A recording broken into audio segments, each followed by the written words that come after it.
Taiwan's presidential office, China is also making military moves. The pictures you just saw are believed to be from Fujian. This is a Chinese province. Pelosi's flight was among the most closely tracked in the world today. Now that she's landed, what is her plan? She'll spend at least a day in Taipei. Several high-profile meetings are lined up. This includes a meeting with Taiwan's President Tsai Ing-wen. Today, our delegation, of which I'm very proud, came to Taiwan to make unequivocally clear we will not abandon our commitment to Taiwan, and we are proud of our enduring friendship. आज पूरी दुनिया में इस बात की चर्चा है कि क्या तीसरा वर्ल्ड वॉर होगा या नहीं होगा। पिछले हफ्ते अमेरिका और चाइना के बीच में काफी टेंशन्स बढ़ गई थी। ये दोनों ही दुनिया की सबसे बड़ी मिलिट्री और न्यूक्लियर सुपर पावर्स हैं। इसी वजह से दुनिया भर के देशों में हड़कंप मच गया। इस टेंशन का कारण ये था कि यूएस हाउस ऑफ रिप्रेजेंटेटिव की स्पीकर नैन्सी पेलोसी अपना एशिया का दौरा करने वाली थी। वो एशिया के 4 देशों में सिंगापुर, साउथ कोरिया, मलेशिया और जापान में आने वाली थी। अमेरिका में प्रेसिडेंट और वाइस प्रेसिडेंट के बाद 82 साल की नैन्सी पेलोसी तीसरे नंबर की सबसे शक्तिशाली अधिकारी हैं। यहाँ पर गौर करने वाली बात यह है कि पिछले 25 सालों में ताइवान की धरती पर कोई भी अमेरिकन अधिकारी नहीं आया, या फिर किसी ने कोशिश नहीं करी, या किसी डर की वजह से नहीं आया। इसी वजह से जैसे ही पता लगा कि नैन्सी पेलोसी ताइवान में भी आएंगी, तो इससे जी जिनपिंग गुस्से में आ गए और उन्होंने अमेरिकन प्रेसिडेंट जो बाइडेन के साथ एक वर्चुअल मीटिंग कर डाली। ये मीटिंग 2.25 घंटे तक चली। इसमें जी जिनपिंग ने बाइडेन को धमकी दे डाली कि जो लोग आग से खेलते हैं वो खुद ही एक दिन आग में जल जाते हैं। यहाँ तक उनसे ये भी कहा गया कि अगर नैन्सी पेलोसी के प्लेन ताइवान की एयर स्पेस में भी दिखे तो उन्हें हवा में ही उड़ा दिया जाएगा। इसके बाद सिचुएशन इतनी ज़्यादा खराब हो गई कि चाइना और ताइवान की आर्मीज मिलिट्री डील्स करते हुए पाई गई। नैन्सी पेलोसी चाइना से डरने वाली कहाँ थी? वो चौड़े होकर आई और निकल भी गई। ऐसे लगा कि वो चाइना के मुंह पर थूक के गई और चाइना कुछ नहीं कर पाया। जैसे कोई शेर की पूंछ पर पांव रख के भागता है, ये बिल्कुल वैसे ही था।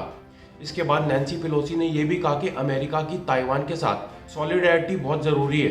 जब नैन्सी पेलोसी ताइवान पहुंची तो उसके बाद चाइना ने ताइवान से फिश और फूड्स के इंपोर्ट को बैन कर दिया।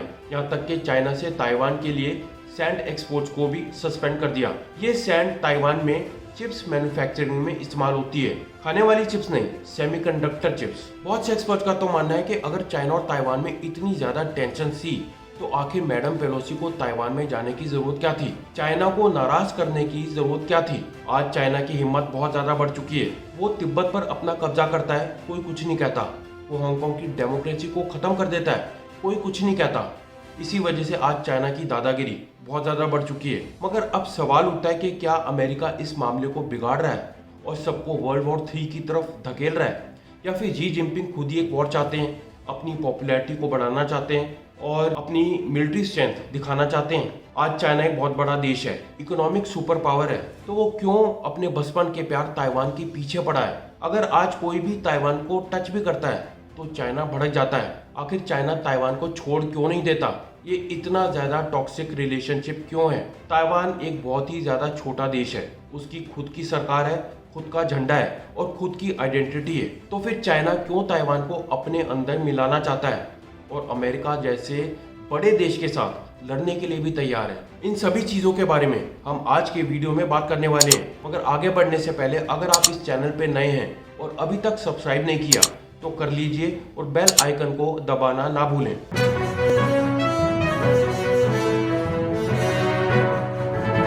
साउथ ईस्ट चाइना से 100 मील दूर ताइवान एक ऐसी लोकेशन पर है जहां पर वो यूएस फ्रेंडली देशों से घिरा हुआ है, जिन्हें यूएस समय समय पर मिलिट्री और इकोनॉमिक सपोर्ट देता रहता है। अगर हम कंपेयर करें चाइना और ताइवान को, तो ताइवान एक बहुत ही ज़्यादा छोटा देश है। जहां चाइना की पॉपुलेशन 140 करोड़ है, तो वहीं ताइवान की पॉपुलेशन सिर्फ और सिर्फ 2.25 करोड़ है। अगर हम कंपेयर करें इन दोनों देशों की आर्मीज को, तो चाइना के पास ताइवान के मुकाबले में 10 गुना ग्राउंड फोर्स है, 8 गुना नेवल डिस्ट्रॉयर्स हैं और 30 गुना सबमेरीन्स हैं। तो फिर सवाल उठता है कि आखिर चाइना ने आज तक ताइवान पर हमला क्यों नहीं किया? तो इसका कारण यह है कि ताइवान को पीछे से अमेरिका का पूरा सपोर्ट है। अभी हाल ही में जब जो बाइडेन से पूछा गया कि अगर चाइना ताइवान पर हमला करता है तो क्या अमेरिका ताइवान को बचाने के लिए आएगा, तो इसके जवाब में बाइडेन ने कहा, We support the one China policy. We support all that we've done in the past, but that does not mean that China has the ability, the jurisdiction to go in and use force to take over Taiwan. कि America Taiwan को बचाने के लिए committed है। तो अगर China Taiwan पर आज हमला करता है तो दो सुपर पावर्स के बीच में लड़ाई होना तो तय है। इस तरह की बैकिंग है ताइवान के पास। चाइना और ताइवान के बीच के रिश्ते को बारीकी से जानने के लिए हमें इतिहास में जाना पड़ेगा। दरअसल 17वीं सेंचुरी से ही ताइवान चाइना का हिस्सा हुआ करता था, मगर 1895 में साइनो जापानीज वॉर के बाद ताइवान जापान के पास चला जाता है। 1945 में वर्ल्ड वॉर 2 में जापान की हार होती है और जापान सरेंडर करता है। उसके बाद ताइवान चाइना के पास दोबारा चला जाता है, मगर 1949 में चाइना में एक बहुत बड़ा सिविल वॉर होता है जिसमें माओ जेडोंग के हाथों चियांग काई शेक को हार का सामना करना पड़ता है। अब चाइना में कम्युनिस्ट पार्टी का राज होता है और चियांग काई शेक अपने बचे कुछ आदमियों के साथ ताइवान में भाग जाते हैं, जहां पर वो 50 सालों तक राज करते हैं। सन 2000 में ताइवान में डेमोक्रेसी एस्टेब्लिश होती है। अब चाइना शुरू से ही ताइवान को अपना अभिन्न अंग मानता है, तो फिर वो क्यों ताइवान पर हमला करना चाहता है? ताइवान चाइना का एक तरफा प्यार है। चाइना ताइवान के बारे में इतना सीरियस है कि 2005 में उसने एक एंटी सेसेशन लॉ निकाला। इस लॉ के मुताबिक चाइना किसी भी हाल में बाय हुक और क्रुक ताइवान को अपने अंदर मिलाना चाहता है। इस लॉ की 3 खास बातें थी। सबसे पहली, ताइवान चाइना का हिस्सा है और चाइना ये नहीं चाहता कि कोई भी फोर्सेस ताइवान को उससे अलग करने की कोशिश करें। दूसरी, ताइवान चाइना का इंटरनल मैटर है और चाइना ये नहीं चाहता कि कोई भी थर्ड पार्टी आकर बीच में इंटरफेयर करे।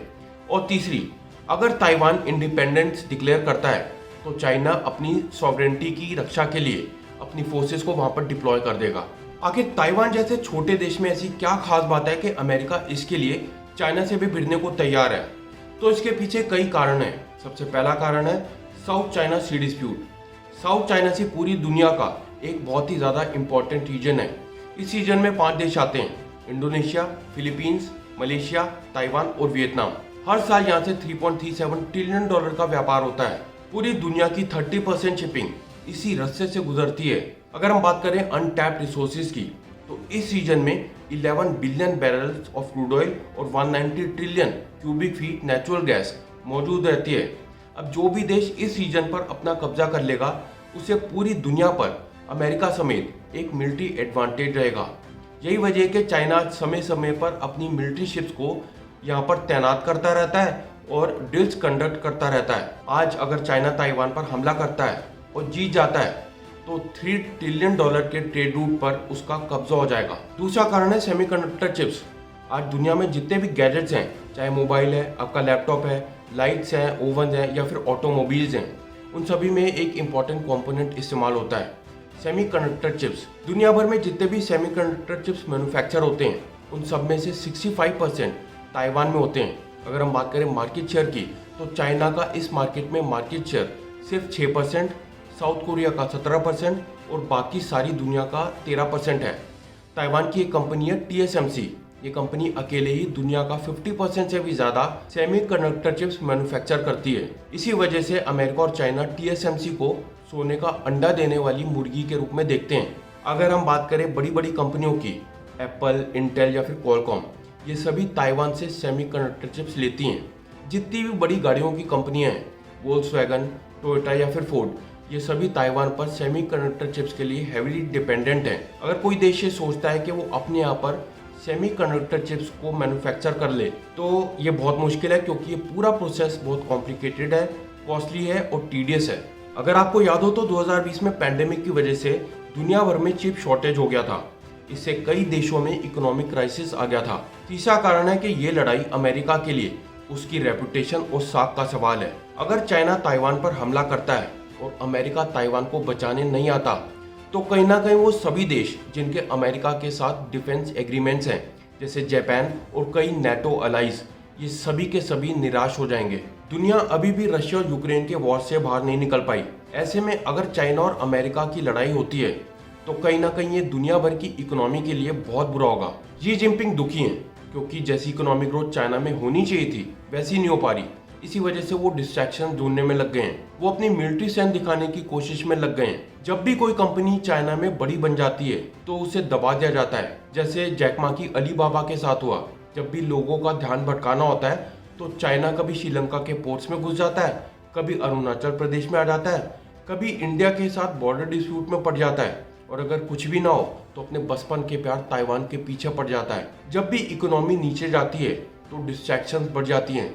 ऐसा सभी देशों के साथ होता है। आज सभी देशों को चाहिए कि वो चाइना की गीदड़ धमकियों से डरना बंद करें, उसके डोमिनेंस वाले प्लान को फेल करें और उसकी चीजों को इंपोर्ट करना बंद करें। वैसे यूक्रेन ने कहीं ना कहीं छोटे देशों को इतना कॉन्फिडेंस तो दे दिया है कि वो आज के हिटलर देशों के खिलाफ खड़े हो सकें।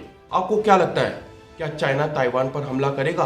अपनी राय नीचे कमेंट सेक्शन में लिखकर बताएं। अगर आपको इस वीडियो से वैल्यू मिली हो तो इसे लाइक करें, शेयर करें और चैनल को सब्सक्राइब करें। मिलते हैं मेरे एक और ऐसे ही इंफॉर्मेटिव और इंटरेस्टिंग वीडियो के साथ। तब तक के लिए टेक केयर एंड जय हिंद।